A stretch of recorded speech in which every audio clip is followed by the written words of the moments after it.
Hi, today is Friday, December 20th. I'm Mike Malcolm, and here's what's coming up at the Church of St. Mary.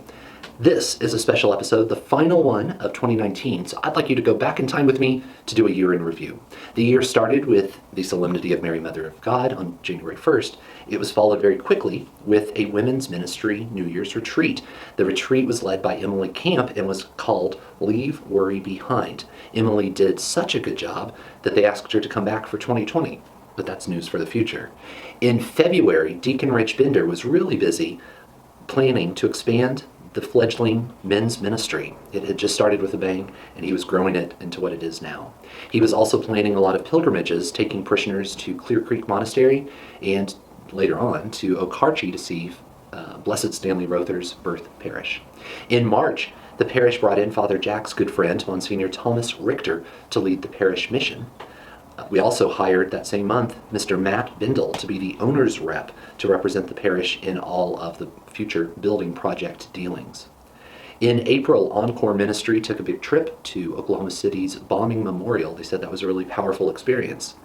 May was a huge month for us because not only was there a big school graduation, Kathy DeRusso, longtime employee, announced that she'd be retiring, and retire she did in the very beginning of May. Valerie Howard announced that she was going to resign so that she could focus on her private practice. And also around that time, Deacon Robert Healy was ending his pastoral year and he was heading back to seminary. That month, there were 50 First Communions and 32 confirmations. It was a big month of changes and sacraments. In June, we had a group of parish missionaries who left Tulsa to go to Kingston, Jamaica. This was a project led by the amazing parishioner Rachel Schlittler. That month was also pretty busy with a lot of service. The men from the parish were running downtown Tulsa water cooling stations for the second year, and those were incredibly successful. We as a parish also celebrated the ordination of parish son, Andy Kometz. Father Kometz came back to Tulsa to celebrate a Mass of Thanksgiving in June here at his childhood parish of the Church of St. Mary. The church also hired young Kennedy Stansbarger and Jane Bender. They came to the parish. Kennedy got married later that summer and is now Kennedy McDonald. In July, the parish welcomed Father Vince Fernandez and Mr. Michael Martin. Michael Martin is our seminarian on a pastoral year here, and of course Father Vince is our beloved associate pastor. In July, we also welcomed Mayor G.T. Bynum to the parish for the first of two meetings where he helped us plan the future direction of our outreach ministry. Just amazing. And in August, Bishop Conjurla announced that he was elevating Father Jack to a new position. He became the Vicar Forain for the Tulsa South Vicariate and carries the title of Very Reverend Jack Gleason. September was a great month. The church announced that they hired Jennifer Wood to be the new business administrator, replacing Kathy DeRusso.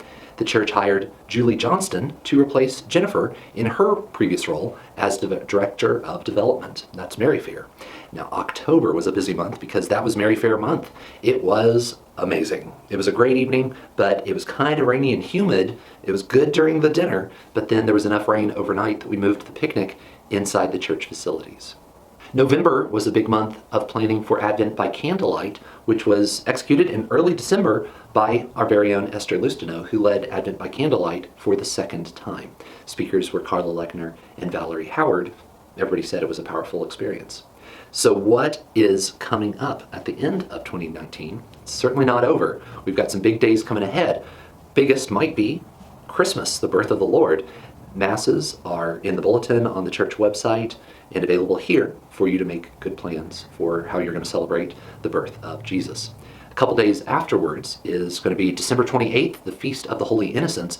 There's going to be an in memoriam Mass for people who have lost a loved one, a young loved one, due to miscarriage or stillbirth or infant death. It's a really difficult moment in a lot of people's lives, and it's good that we come together to pray for each other. So if you want to come and pray for families who have lost a loved one, whether you've lost a loved one yourself or not, just go to the church website, RSVP, so we know that they're coming, and then all the families that are there will get a special gift and a reception following that Mass.